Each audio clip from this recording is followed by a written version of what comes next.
friends, and welcome to Juani's house.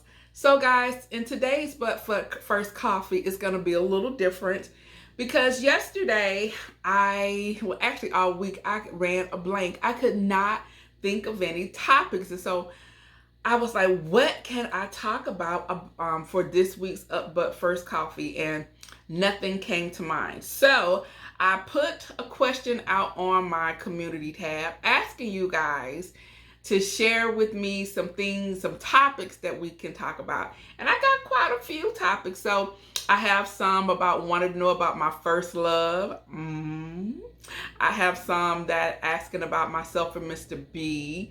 I got one that asked about things that I like to do for the fall and things like that. So those are great topics, and we're gonna hit on each one of them. But I was talking to with my sister, and we were talking about one of our mutual friends, and it came up to the conversation was about letting people go, and that is going to be our topic today. So to give you a general backstory about the situation, this particular person had been she was my dog. She was my ride or die in high school. I think I met her in the 11th grade. And yes, she was the 12th grade, because the two schools merged together. So I met her in my 12th grade, and we were like this. And so she was like my dog. We did everything together. At the end, when school was out, we would go and we would be in the street. I was with her on the weekends. We would be at the teen clubs and everywhere else together. And so when we graduated high school, of course I went to California. She stayed here in Atlanta, and she just was not doing anything. And so I always tried to encourage her to, maybe you should, do this. What about going to school? What about this? So, so I even did a lot of things because of her, trying to push her. And I figured, because it seemed to me that she wasn't getting the support that she needed from home, so I would try to get it for her. Matter of fact, when senior prom came, she really wanted to go to the prom, and she was dating this older guy, and so we begged him to go to the prom with her because she really wanted to go. And he was like, well, what 27-year-old is going to be at a high school prom? And I was like, well, what 27-year-old is dating an 18-year-old? So he went with her to the prom, but we also begged her mom to make her prom dress, because she was like, she didn't have any money for her prom dress, and I was getting my prom dress made. And she was like, well, my mom, so I asked my mom, I was like, well, Mom, would you buy her material, and we'll see if her mom will make her dress. Well, my mom bought her material for her dress because she really wanted to go to the prom.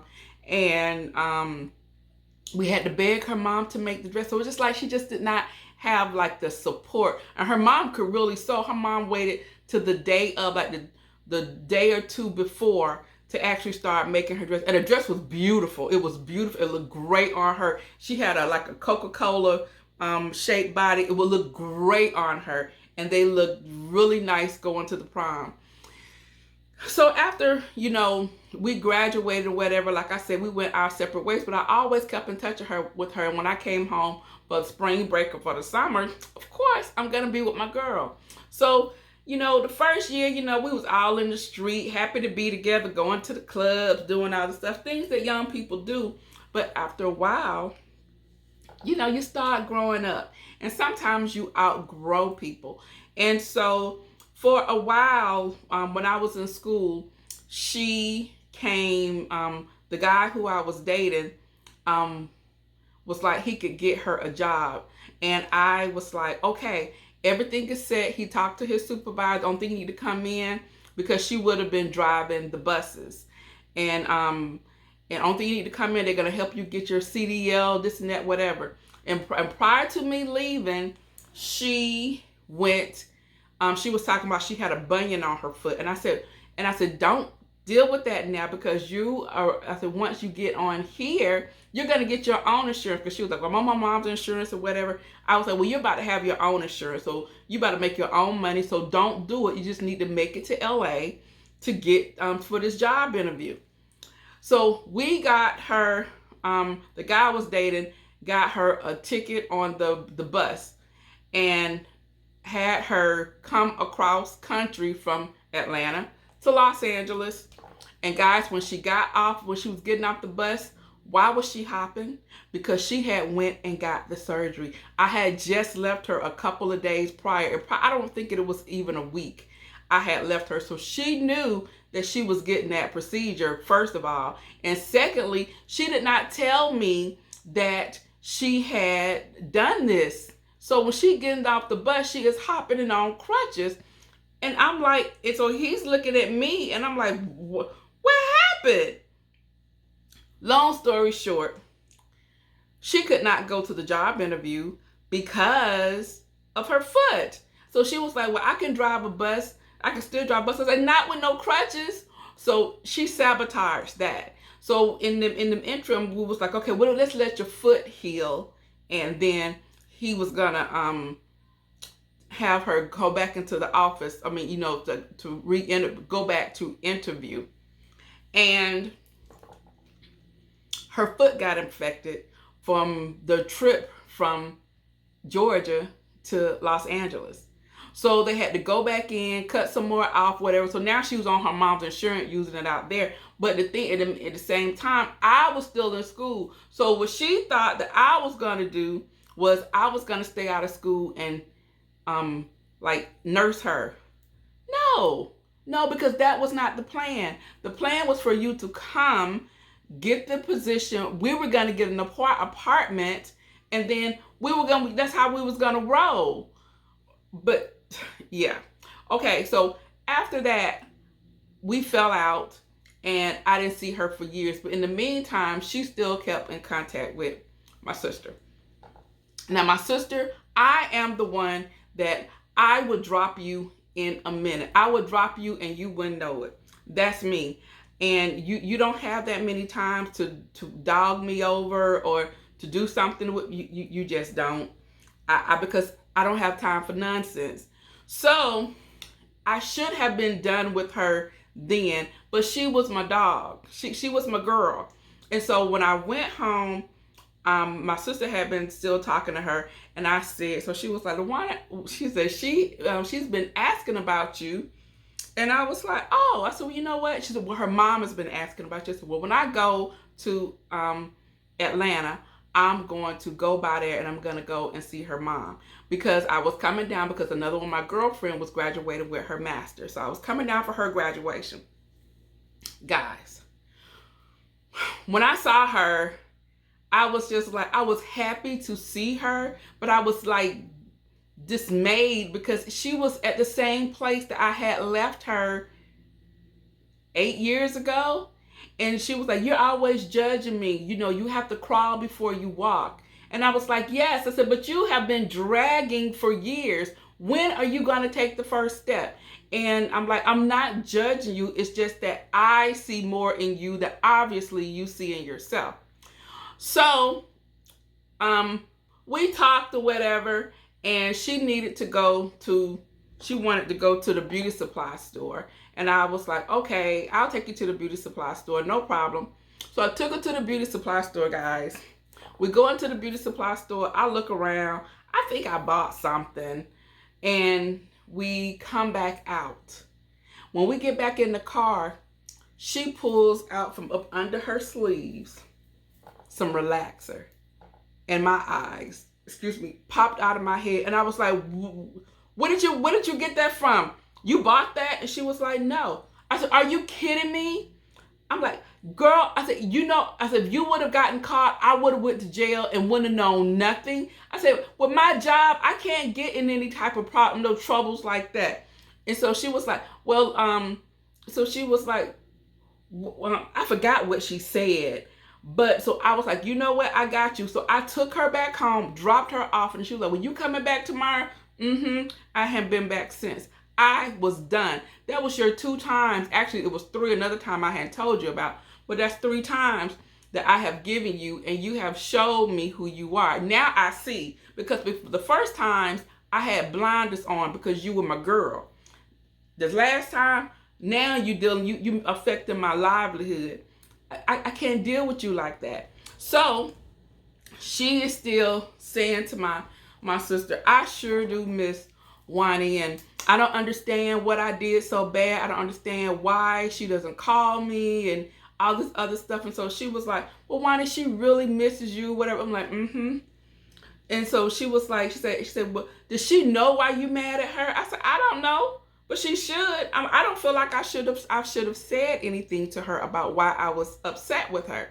So she told her why. So her response was, well, if I stole it, I probably needed it. You could have asked me. I could have bought you a perm. Really, I could have bought you a perm, but to jeopardize my livelihood of over $6, $8, $10 perm, I can't roll with you. I can't roll with you. And the way you think and the way your mentality is, we can't click. Obviously, I have outgrown you, but I was never on that wave anyway. I was always the one, not that I'm better than anybody or whatever. I was always trying to pull people up. I was trying to pull people to where I was. Not, once again, who am I? But I always aspired for more, and I expected the people who I be around to do the same. So yes, I may have high expectations, but we all should have high expectations for ourselves. So I say all of this because now that she can't get to me, she gets to my sister. And have her, she has all these like ghetto situations coming up. And I finally said to her, and I'm like, in the last one, I'm like, you could have gotten killed dealing with something because you didn't know the whole story when she called you over there. And then it comes to find out she had a drug dealer living in the house. You yelling at the guy. You didn't know he was a drug dealer, but you find out after the fact that that's what it was. She have you walking into all these situations. He could have blew your head off. And I was like, you got to stop caring so much for people who don't care about you at the end of the day. And I told her, and I was like, you know what? Sometimes you have to leave people where they are. Her thing was like, you got to crawl before you walk. You're going to continue to drag. But what you're not going to do is you're not going to drag me with you. And I was like, and you're going to have to decide if you're going to continue doing it. You've been doing this now. We've been out of school for 30 years. 30 years. So you've been doing this in some type of form with her for the last 20-something years. Because when I stopped dealing with her back in the day when she did that thing in California, I was 20? Yeah, 20. So yeah, I'm like, and you still have that same mentality. So guys, sometimes we just have to leave people alone. Leave them where they are. If they like mess, leave them in their mess. But we can't always expect people to aspire to what we want them to be. Sometimes that's just where they are, and it's sad. And so she would use this guilt trip on her about, once again, you judging me, and then you the only one who care about me. She's taking her food, but then she take the food and want to give it and feed it to some man. See, that's another thing. Don't do that. Don't take my money and you're gonna go and you're gonna do something for some man and who laying up. No, we're not doing that. Don't do that. Now that's a quick way. I've had one of those too. That's a quick way for me and you to fall out, and I want my money back. Believe me. So I just wanted to share that because I was talking to her about it, and she's like, Juani, that would be a great subject, because once I got finished lecturing her, she made a phone call to let her know that is it. I am not falling for your sad song because you just don't want to do better. And that's your right. You have the right to live however you wish to live, but what you will not do is to drag me in your mess. Now, period. So guys, that is it. I hope that you guys enjoyed that. That's a little story time, backstory. But I just felt like, maybe somebody else need to hear that, because sometimes, we have people in our lives who may not have our best interests at heart. They will take and take and take and pull and pull and pull. And like I told her, if anything should have happened to you, the only thing she would have said was, she came over here to help me, and you know what? She would have continued doing what she was doing. We can't do that. We can't continue to put ourselves in danger for people who don't give a doggone about themselves, so they couldn't care about us.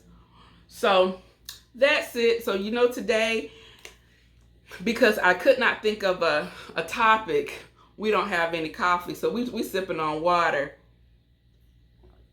I'm just getting home from work, and that topic, speaking to her, had me riled up. So I just thought that it would be great for you guys to see my true raw reaction, because sometimes we just got to stop.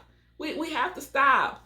And I used to say to her, I can count my girlfriends on one hand. But ones I have, like my girlfriends, I can count them on one hand. And I know anything happened, they got me.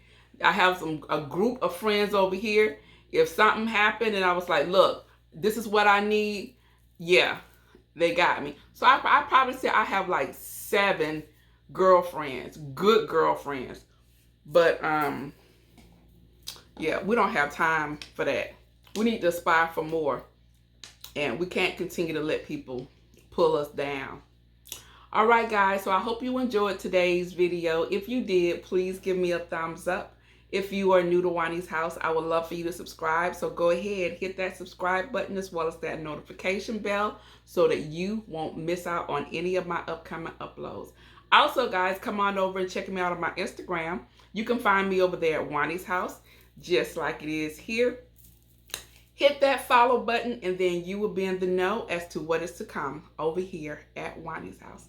So guys, I'm about to go, but before I do, you know what I always say. The next time you're in town, you can always stop by Juani's house, and I'll see you in the next video. Bye-bye.